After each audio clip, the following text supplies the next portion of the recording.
पंडित जी दूध क्यों बहा रहे हैं? किसी प्यासे को पिला दें। प्यासों के लिए पानी कम पड़ गया क्या, या भूखों के लिए दूध कम पड़ गया? तो लोग कहते हैं ना कि बहाने से तो अच्छा है किसी भूखे का पेट भर दें। या लोग तो पता नहीं क्या क्या कहते हैं, लेकिन ये जो दूध है जैसे हमारे लिए ज़रूरतमंद है, उसी प्रकार जो हमारे गंगा जी में रहने वाले जीव हैं, जो जल में रहने वाले जीव हैं, उनके लिए ज़रूरतमंद। अच्छा, तो जो लोग विद्वान बनते हैं और पिक्चरों में पता नहीं क्या क्या दिखाते हैं कि दूध ऐसे नहीं करना चाहिए, वैसे नहीं करना चाहिए। बड़ा लोगों को ना एक मिला हुआ है कि हिंदू सनातन आर्य जो पद्धति है उसमें कुछ भी किसी पे भी चोट कर दो। यही चोट अगर वो लोग और सभी धर्मों पे भी कर दें, जो मांस खा रहे हैं, मदिरा खा रहे हैं, पी रहे हैं, या मांस की बलि दे रहे हैं अपना त्यौहार मनाने के रूप में, उनके ऊपर चोट क्यों नहीं? हम गंगा जी में जब दूध अर्पण करते हैं या हम कहीं पे भी जो दूध अर्पण करते हैं तो वो अपने आप को एनर्जेटिक करने के लिए, ये विज्ञान है। आप जब किसी भी चीज़ को कुछ भी देंगे तो आपको 10 गुना होकर वापस मिलती है। लोग दीवे भी बाल रहे हैं, हार चढ़ा रहे हैं, तो गंगा जी प्रदूषित नहीं हो रहे? देखो, ये सब प्राकृतिक से जुड़ी हुई चीज़ें हैं।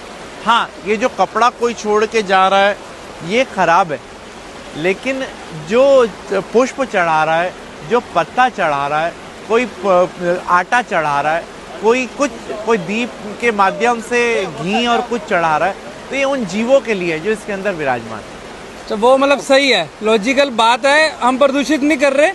बहता जल तो वैसे भी कभी भी प्रदूषित नहीं हो सकता। रुका हुआ जल प्रदूषित होता है भैया। भाई गंगा जी के अंदर तो इतना सब कुछ है, वो दूषित हो ही नहीं सकती। हम लोग, सबसे बड़ी बात है, हमसे बड़ा पापी और दूषित आदमी कौन है?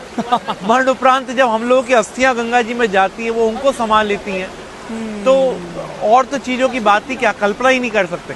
क्या बात। इन गंगा जल में केमिकल है, इस गंगा जल में कैल्शियम है, इस गंगा जल में पोटेशियम है, कार्बोहाइड्रेट्स हैं, मैनी मेडिसिन, कई सारी औषधियां हैं। अच्छा, क्योंकि ये पहाड़ों से आ रही है, इसके अंदर तो पता नहीं क्या क्या है, और इसीलिए ये अमृत है। कोविड के टाइम पे बहुत सारे लोगों ने जल पी के अपना जो उस समय का उनका डिटॉक्सिट करा, वो जल से करा। BHU ने माना भी। तो गंगा जल जो है वो नेत्रों के लिए, गंगा जल जो है वो कई विकारों के लिए ठीक करने का रास्ता है। ये माँ है, माँ से ज़्यादा पवित्र कौन हो सकता है? क्या बात, वाकई। और कुछ लोग ये भी कहते हैं कि जैसे शिवलिंग में भी पानी चढ़ाते हैं या दूध चढ़ाते हैं, उसको भी कुछ लोग गलत बोलते हैं। मनगढ़ंत बातें हैं, इन पे गौर ना दें, विज्ञान को पहचानें। हमारे सनातन आर्य पद्धति का जो विज्ञान है उसकी तरफ जाएं। शिवलिंग का जो केंद्र है वो एक, अगर आप मैग्नेटिक उससे कंपास से देखें तो उसमें एक पावर है जो शिवलिंग के केंद्र पे विशेष पड़ती है। तो जब हम जल अर्पण करते हैं तो वो पावर हमें मिलती है। आज का युग वैज्ञानिक युग है। आप ये देखिए ना, इस जल को आप हजारों वर्ष तक रख लें, ये खराब नहीं हो सकता, इसमें एल्गी नहीं लगती। भूखे प्यासे को तो चलो खाना पिलाना पुण्य का काम है ही है, वो अलग चीज है, पर उसको इसके साथ ना मिलाए, कहने का मतलब। भूखे प्यासे को आप भोजन कराओ। हालांकि तो जब दांत नहीं तब दूध दिया, और जब दांत दिए तो अखरोट भी देंगे, पक्की बात है, ये भाग्य है ना। तो कोई भूखा नहीं होता भारत में, तो कोई भी भूखा नहीं उठता, भले ही भूखा है, सोता कोई भूखा नहीं है। यहाँ अन्नपूर्णा की विशेष कृपा है। हम हिंदुओं से ही सबकी रोटी जुड़ी हुई है, चाहे वो आमिर खान पिक्चर बनाते हुए कर रहे हो, ठीक है, चाहे वो कोई और आदमी प्रवचन में कर रहे हो, कोई भी हो, और हमारी गंगा जी से। क्या बात है। जय हो गंगा मैया जी। जय गंगा मैया। शुक्रिया पंडित जी।